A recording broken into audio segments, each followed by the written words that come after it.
Seseorang kan, semua orang punya harapan ya, punya cita-cita. Terus dia berdoa kan? Ya Allah, yang sedang kuliah, saya pengen lulus IPK 4 misalnya. Ya kan? Ya Allah, saya pengen rumah tangga yang sakinah, mawadah, dan rahmah. Halo, kenapa sedih begini? Tenang ya. Ya, jadi intinya setiap orang punya cita-cita. Misalnya ini lulus ujian. Sifatnya wisuda, akhir didapatkan. Ada seorang mahasiswa pengen diwisuda dan lulus. Berarti kan harapan kan? Oke, saya mau tanya pada Anda, mungkinkah diwisuda kalau dia tidak kuliah? Mungkinkah diwisuda kalau dia nggak ikut ujian? Mungkin. Tiba-tiba berdoa malam ini, besok wisuda. Mungkin. Pasti dia melewati tahapan dulu kan? Ya kan? Nah, tahapan inilah jembatan yang mengantarkan kita pada harapan yang ingin kita raih. Kita punya harapan di ujung sana, kita pengen raih. Kita mesti jalan kan ke sana? Nah, jalan itulah yang disebut dengan ujian. Ini. Ujian ini yang sering kita lihat sebagai masalah. Kan kita ngerjain ujian bikin masalah kan? Masalah, solusi, gitu kan? Ya? Nah, jadi sesungguhnya ujian atau masalah ini diberikan oleh Allah kepada kita bukan ingin membuat hidup kita bermasalah, bukan. Tapi ingin mengantarkan kita pada harapan dan doa yang pernah kita mohonkan. Memang jalannya mesti ini. Makanya kenapa masalah kita beda-beda walaupun substansi rasanya sama? Karena apa yang kita alami itulah yang sesuai dengan yang mengantarkan pada apa yang kita inginkan. Doa kita apa? Masalahnya Allah turunkan supaya mempercepat pengabulan pada apa yang kita mohonkan. Jelas sampai sini? Ya, jadi itu yang dimaksudkan. Tidak mungkin ada orang hidup itu tentang diuji, nggak mungkin. Nah, konsepsi ini ada di Quran surah kedua di ayat 155. Walanabluwannakum bisyai', dan aku pastikan setiap orang yang hidup pasti aku akan berikan ujian. Hidup sama dengan ujian. Hidup sama dengan masalah. Karena orang hidup pasti punya cita-cita, punya keinginan. Yang punya keinginan harus diwujudkan keinginannya lewat ujian. Maka hidup berbanding lurus dengan ujian. Artinya orang yang tidak ingin diuji tidak ingin hidup. Siapa yang tidak ingin punya masalah? Angkat tangan. Kan? Dibilang gak ingin, takut gak ingin hidup. Dibilang punya masalah, takut gak bisa ngatasin, kan? Oke, lihat dulu sini. Bisyai dengan berbagai macam. Minal khauf, khawatir, gelisah. Ini sudah mulai gelisah, jam berapa selesai gitu kan? Wal ju', mulai lapar. Wa naqsi minal amwal, sudah mulai ngitung ongkos pulang gimana? Ya, wal anfus, ada yang sakit sampai yang wafat, ya kan? Ya, wat samarat, yang hasil kerja kerasnya diambil orang lain. Ada yang begitu. Tapi itu mengantarkan pada harapan kita. Memang itu bukan punya kita. Yang punya kita yang lain, yang lebih baik. Dipahami yang pertama bahwa setiap hidup itu pasti akan dihadapkan pada ujian. Nah, ujian ini itu pasti akan selaras dengan kadar doa yang kita mohonkan. Makanya ketika Anda sedang punya masalah, itu hasil dari doa Anda. Jangan banyak berdoa. Itu hasil doa Anda yang minta, Allah kasih. Ya kan? Jadi begitu Allah kasih, Anda malah bilang, ya Allah, kenapa mesti saya? Kamu kan yang minta kemarin. Ya, nah dari sini baru turun ayat, la yukallifullahu nafsan illa wus'aha. Allah nggak mungkin nguji Anda di luar batas kemampuan Anda. Ketika diberikan ujian pun yang kita mampu. Gitu. Yang sakit kan pernah minta ke surga, yang cepat, yang mudah, nggak banyak masalah kan? Kasih. Sebut nama Allah, diisolasi supaya nggak ketemu orang-orang, nggak berbuat maksiat, telinganya bersih, lisannya bersih. Melihatnya seperti itu. Oke? Nah, kemudian nggak cukup sampai situ.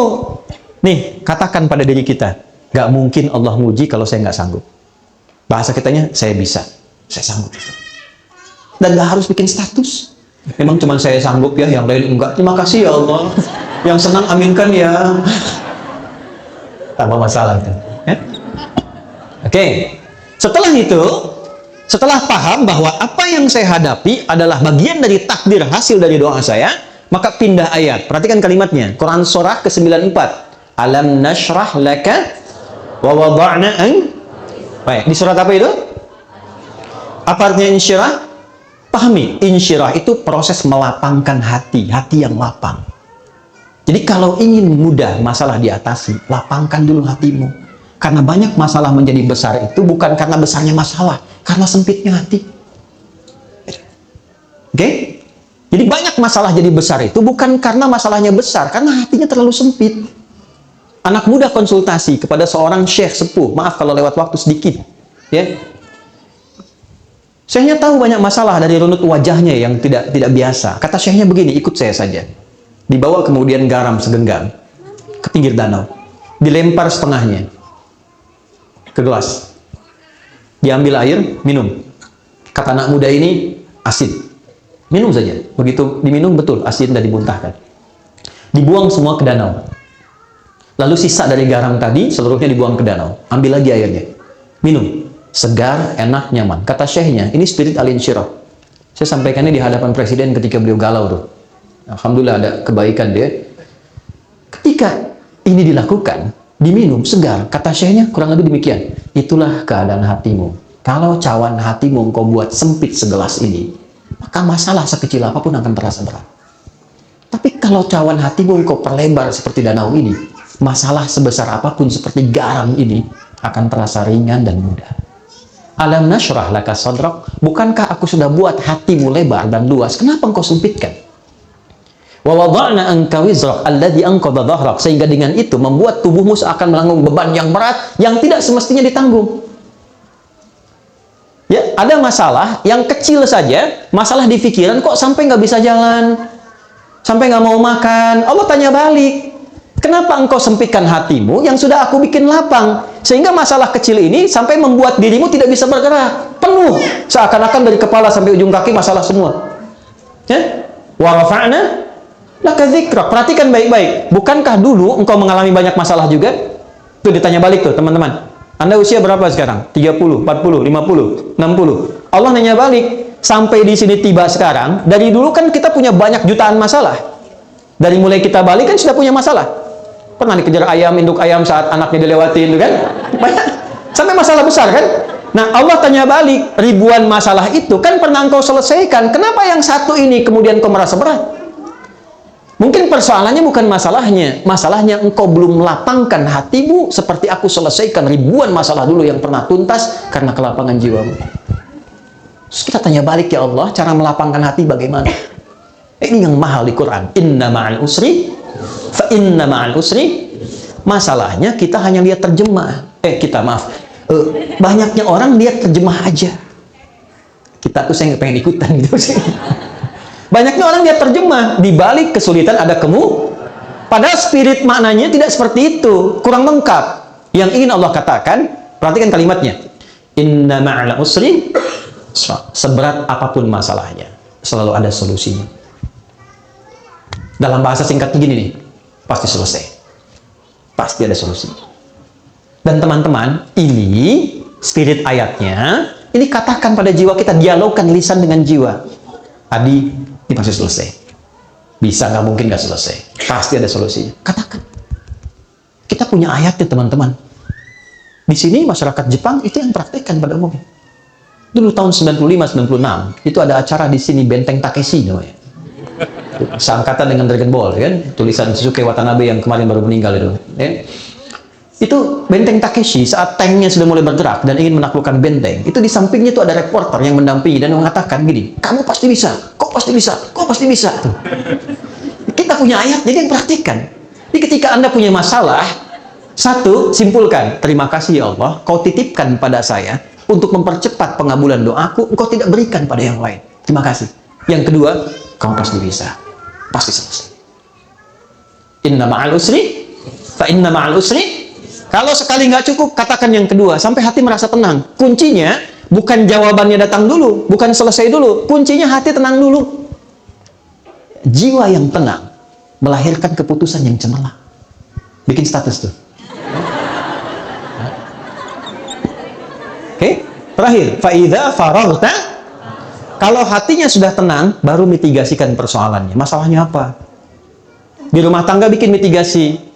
Kenapa suami begini? Kenapa saya begini? Oh, ini ketemu satu. Dengan ketenangan hati. Setelah itu, jangan harapkan hasil. Karena kalau Anda mengharap hasil, Anda kecewa. Serahkan hasilnya kepada siapa? Allah. Wa ila rabbika farghab. Nah, itu kalau sudah terkumpul, kita akan selalu ridho pada setiap situasi yang Allah berikan dari perjalanan takdir kita. Terima kasih ya Allah Engkau kirimkan ini. Terima kasih ya Allah Engkau hadirkan ini. Alhamdulillah. Ya. Makan nggak makan asal ridho Allah pada kita ya. Tidak harus selalu kumpul gitu. Kadang-kadang kan sendiri-sendirian. Gimana? Karena ada yang bikin tema. Ya. Baik, saya kira itu yang penting untuk saya sampaikan. Dan yang sebagai penutup, sebagai bonus, tolong cari lawannya yang positif untuk berlatih keridhaan. Itu rumus di Quran surat Asy-Syams. Jadi kalau ada yang A kurang bagus, cari yang B yang bagusnya. Misal, jujur lawannya apa? Jujur lawannya apa? Bohong. Rendah hati lawannya apa? Sombong. Baik, sombong diciptakan bukan ingin membuat Anda sombong, tapi supaya rendah hatinya muncul. Jadi kalau ada muncul tentang sesuatu yang terlihat sombong, berarti saya mesti rendah hati. Kenapa mesti Anda yang lihat? Marah lawannya apa? Sabar. Jadi kalau pulang dari sini, lihat suami marah, ibu langsung simpulkan, marah dititipkan pada suami saya. Bukan ingin menjadikan suami saya kemarah, tapi ingin menitipkan supaya kesabaran saya meningkat, agar sanggup mengatasi persoalan rumah tangga lebih besar di masa yang akan datang. Jadi kalau suami datang, marah-marah, alhamdulillah. Kamu kenapa ketawa? Terima kasih ya Allah telah mengirimkan amarah pada suami saya, sehingga saya bisa belajar sabar. Dan suami juga nggak punya alasan untuk marah. Cemberut apa lawannya? Anda pulang ke rumah, isi cemberut. Waalaikumsalam. Kayaknya kenal dia. Setelah itu kasih emas 2 kilo, selesai masalahnya. Baik teman-teman, itu yang bisa disampaikan.